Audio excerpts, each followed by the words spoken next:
दोस्तों, मेरा नाम है विप्लव शर्मा और आप सुनने जा रहे हैं एक कहानी जिसका नाम है पापा आज माँ बन जाओ ना। पापा आज माँ बन जाओ ना, बहुत याद आ रही है माँ की। 9 वर्षीय विभोर के मुंह से यह वाक्य सुनते ही विशाल स्तब्ध रह गया। पूरे 3 महीने हो गए थे शालिनी को गुजरे हुए। अपनी कैंसर की बीमारी से 4 साल लड़ने के बाद नन्हे से विभोर को विशाल की गोद में सौंपकर वह चिरनिंद्रा में लीन हो गई है। शालिनी की मृत्यु के बाद दादी, बुआ, नानी सभी ने विभोर को बहुत लाड प्यार दिया। उसे मां की कमी महसूस नहीं होने दी। पर कब तक? पिछले कुछ दिनों से इस घर में 2 ही प्राणी थे, विभोर और विशाल। और थी घर के हर कोने में बिखरी, हर सामान के साथ पसरी ढेर सारी यादें।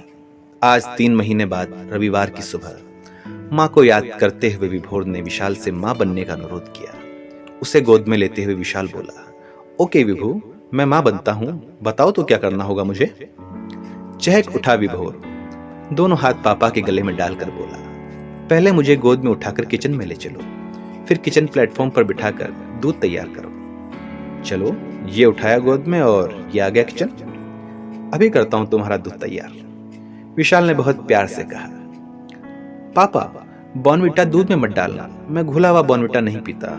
दूध को गिलास में ऊपर से डालना, झाग आ जाए तो धीरे से बॉर्नविटा डालना, माँ की तरह। मैं ऐसे ही पीता हूं। विशाल उसी तरह करता रहा जैसे विभोर बताता जा रहा था। उसे भी माँ की भूमिका निभाने में आनंद आ रहा था। चलो पापा, अब नहलाओ ना। विशाल उसे बाथरूम में ले जाकर नहलाने लगा। वह माँ बनने की पूरी कोशिश कर रहा था। तभी विभोर तुनक कर बोला, पापा धीरे धीरे साबुन लगाओ ना, माँ के नर्म हाथों की तरह, इतनी तेजी से मत रगड़िए। विशाल चुपचाप उसके पोरों से साबुन फैलाने लगा।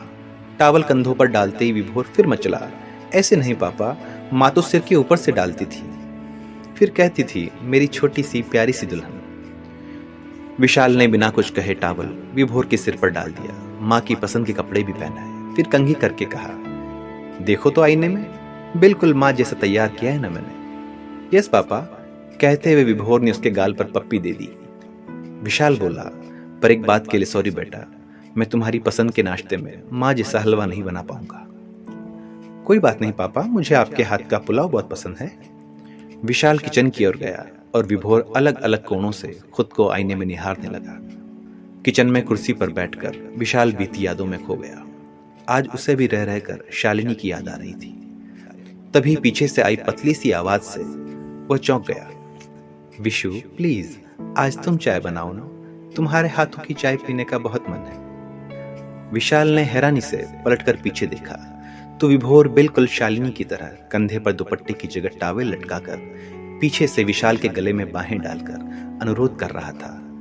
नन्हे से विभोर का यह रूप देखकर विशाल की आंखों में आंसू आ गए। फिर भी संभल कर बोला, जरूर शालू, अभी हाजिर करता हूं। पिता पुत्र दोनों गले लगकर देर तक सुबकते रहे। दोनों के मन में भाव थे, कभी तुम मां बनना, कभी मैं।